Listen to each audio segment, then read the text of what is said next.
Tuhan, bertemu kembali kita dalam renungan malam firman Tuhan, edisi hari Jumat tanggal 20 September 2024. Firman Tuhan untuk kita pada hari ini berdasarkan kitab Amsal pasal 30 ayat yang ke-17 sampai ayat yang ke-33.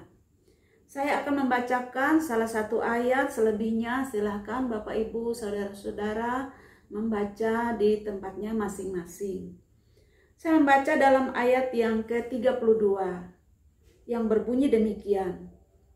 Bila engkau menyombongkan diri tanpa atau dengan berpikir, tekapkanlah tangan pada mulut.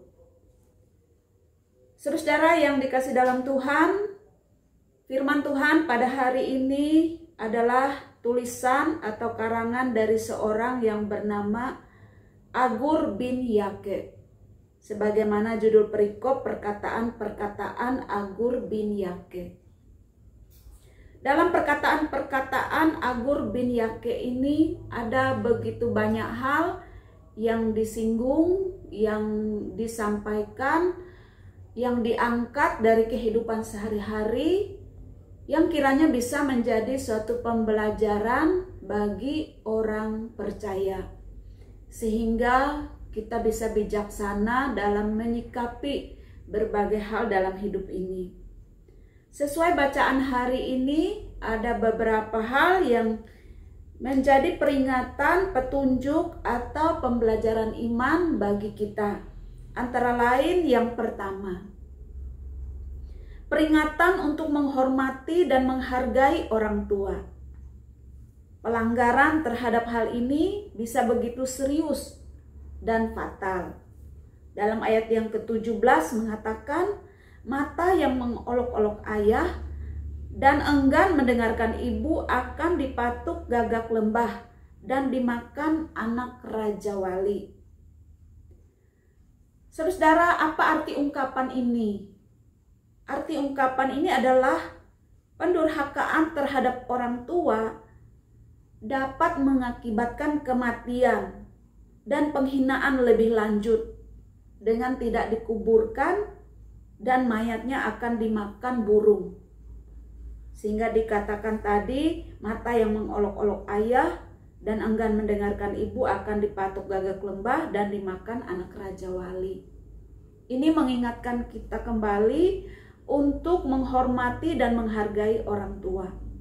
Dalam Keluaran 20 ayat 12 jelas mengatakan, hormatilah ayahmu dan ibumu supaya lanjut umurmu di tanah yang diberikan Tuhan Allahmu kepadamu. Pokok yang kedua dari kata-kata bijaksana di sini adalah 4 hal yang mengherankan karena tidak meninggalkan bekas atau susah ditelusuri. Dalam ayat 18 sampai ayat yang ke-20 menyatakan hal demikian. 4 hal itu adalah, yang pertama jalan raja wali di udara, yang kedua jalan ular di atas cadas, yang ketiga jalan kapal di tengah laut, yang keempat jalan seorang laki-laki dengan seorang gadis. Apakah maksudnya? Susah-susah, gampang untuk memahaminya. Tapi barangkali ini mengingatkan kita untuk tidak berhenti belajar dari kehidupan di sekitar kita. Dan dalam keterbatasan pengetahuan, maka kita harus beriman, mengucap syukur, dan mengagungkan Allah atas kemahakuasaannya. Saudara, yang keempat dari nas firman Tuhan ini adalah dalam ayat 25 sampai ayat 28. 4 hal kecil tapi bijaksana. Walaupun kelihatannya kecil dan lemah, namun masing-masing punya keistimewaannya. Antara lain, yang pertama adalah semut. Semut pekerja keras. Bahkan dalam pasal 6 ayat 6 dan seterusnya, orang malas dapat belajar darinya. Dalam ayat 25 di sini mengatakan semut bangsa yang tidak kuat tetapi yang menyediakan makanannya di musim panas. Semut kecil, makhluk yang lemah, ya, dan sepertinya tidak berarti, tapi dia pekerja keras. Binatang yang kedua adalah pelanduk yang mampu bertahan hidup di antara bebatuan dalam ayat yang ke-26. Pelanduk bangsa yang lemah tetapi yang membuat rumahnya di bukit batu. Dalam Mazmur 104 ayat 18 juga mengatakan hal demikian. Yang ketiga adalah belalang, karena mampu berkerumun dalam jumlah yang besar, namun bisa berbaris-baris tanpa bertabrakan. Dalam ayat 27 mengatakan, belalang yang tidak mempunyai raja, namun semuanya berbaris dengan teratur. Bahkan dalam kumpulan yang begitu besar, belalang bisa menjadi sesuatu yang sangat menakutkan bagi masyarakat, bahkan bagi suatu bangsa. Dalam kitab Yoel pasal 1 ayat 4, pasal 2 ayat 8 menggambarkan hukuman Allah terhadap umatnya melewati tulah belalang, dan itu sesuatu yang sangat menakutkan.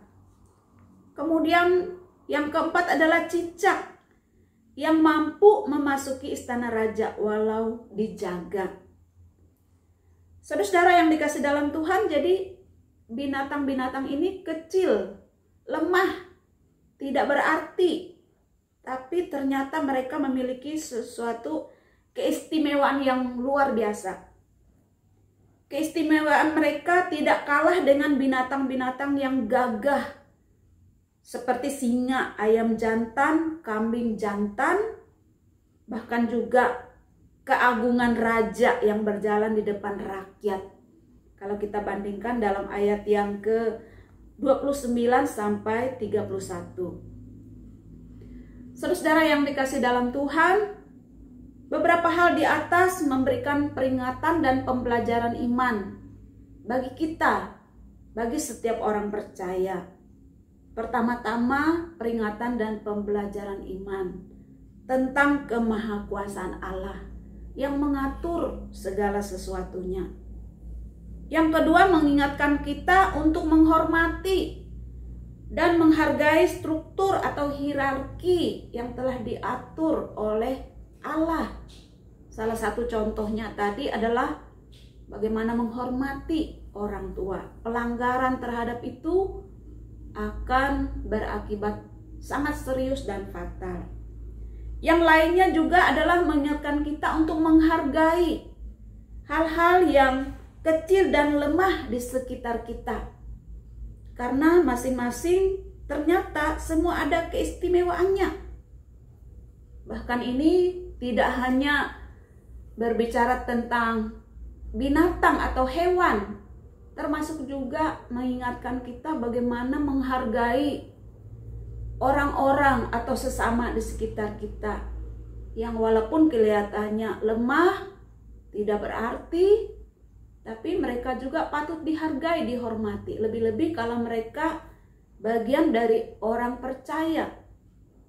Dalam 1 Korintus 12 ayat 22 tentang anggota-anggota tubuh Kristus, justru yang paling lemah katanya yang paling dibutuhkan.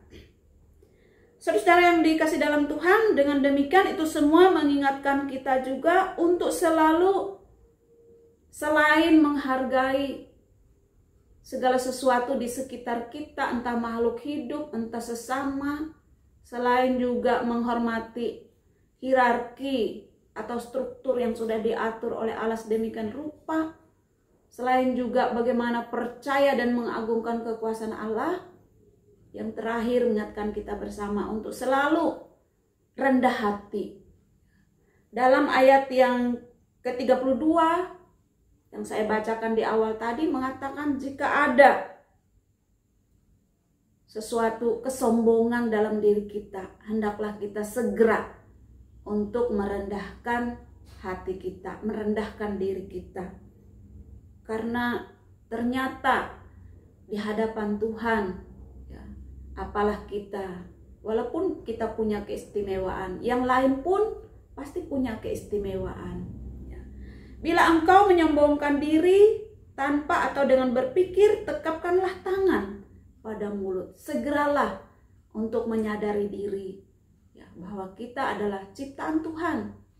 Tentu kita ada keistimewaan, ada kelebihan, tapi kita juga ada kekurangan, ada keterbatasan. Yang lain di sekitar kita mungkin lemah, mungkin kelihatan tidak berarti, tapi bisa jadi mereka memiliki keistimewaan, sesuatu yang luar biasa yang Tuhan juga sudah bagikan kepada mereka. Semoga firman Tuhan pada hari ini dapat mengingatkan kita bersama untuk bagaimana hidup bijaksana, menghargai segala sesuatu, dan selalu mengagungkan Tuhan Allah di atas segala-galanya. Tuhan Yesus memberkati kita sekalian. Amin. Mari kita satu hati bersama dalam doa. Mari kita berdoa. Terima kasih Tuhan untuk firman-Mu yang telah kami sampaikan dan dengar hari ini. Mohon Roh Kudus yang melengkapi, menyempurnakan, menolong kami mengerti, memahami, juga dapat belajar dari firman-Mu untuk hidup lebih baik, penuh hikmat dan bijaksana. Tuntunlah kami Tuhan untuk dapat menjadi pelaku-pelaku firman. Karena firman Tuhanlah yang akan membimbing kami kepada keselamatan oleh iman. Dalam nama Tuhan Yesus Kristus. Amin. Demikian firman Tuhan untuk kita pada saat ini. Semoga Tuhan berkenan kita bisa bertemu kembali pada edisi berikutnya. Shalom.